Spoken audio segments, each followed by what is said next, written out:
Hi guys, this is Andy here. So I thought I'd better shoot you a video and just show you what we've been up to.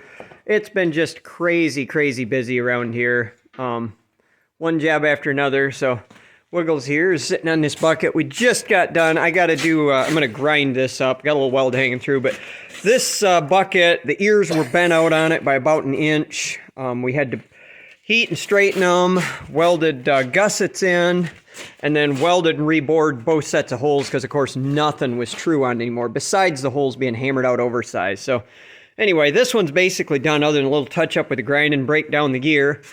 I'll give you a shop tour on another round. We've moved stuff around again. But anyways, this is the project that just rolled in. So as you can see, this is not a baby. I think this is off from a Volvo loader. I'm just not sure. It might be the tilt cylinder. But anyways, I don't know if I can get lined up to where you can see it.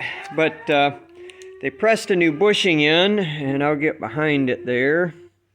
Oh yeah, see the daylight shining through behind the bushing? It's not making contact from there, about around to there. It's warmed out, so they want me to press the new bushing back out of there. And then this thing has got to get welded, bored. I'm not entirely sure what I'm going to do yet. Doing it right, if you want to use the term right, would be to bore it oversized, weld the entire bore, recut it.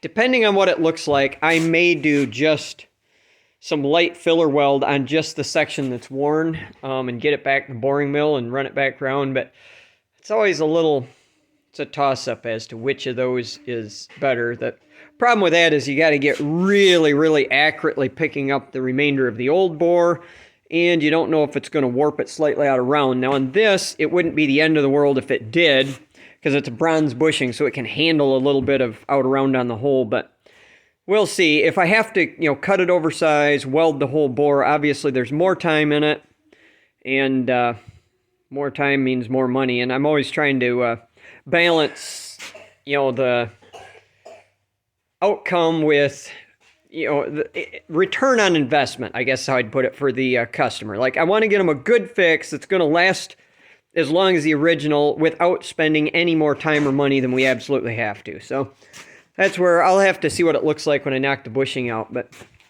And then, I don't know, I'll take you for a walk outside a minute and show you what we got lined up sitting out there waiting on. All right, so then we got some carnage out here. So this is a Cat 375 H-Link. That end is good. This end, the bushings were loose and banging around. So that one needs to be welded up and rebored. Pretty straightforward job, but it's big enough that you start messing with stuff that size, it's time consuming. Just, lots of passes of weld, lots of machining time. And then this little gem is where it really gets exciting. This is an H-Link and a set of side links from a Cat 345. Bucket pin walked out, the operator didn't catch it, and it dangled the bucket off the H-Link under power. And you can see, blew the end of the H-Link apart. It's got crazy twist and torque all over in it. And then it bent the side links. So I got to straighten them.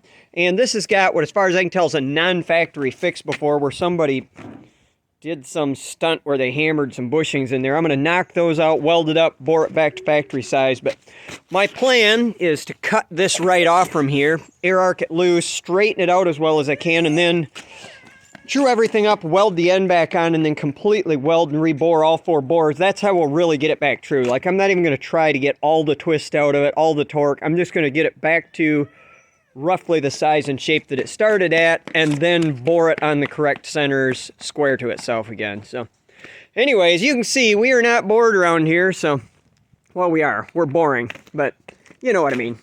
So that's it. I'll show you guys some more of this excitement when we get rolling on. You getting it, Wiggles? That's pretty good. I can cut them legs off now. Alright, we got this bucket done now. I just got to cut my prop legs off. I did that, by the way, so that I could get the bucket pins level with each other, and then I can use a precision level between the two pinholes on my bars to make sure that they're in the same plane. So, anyway, alright, we're going to cut these legs off here now.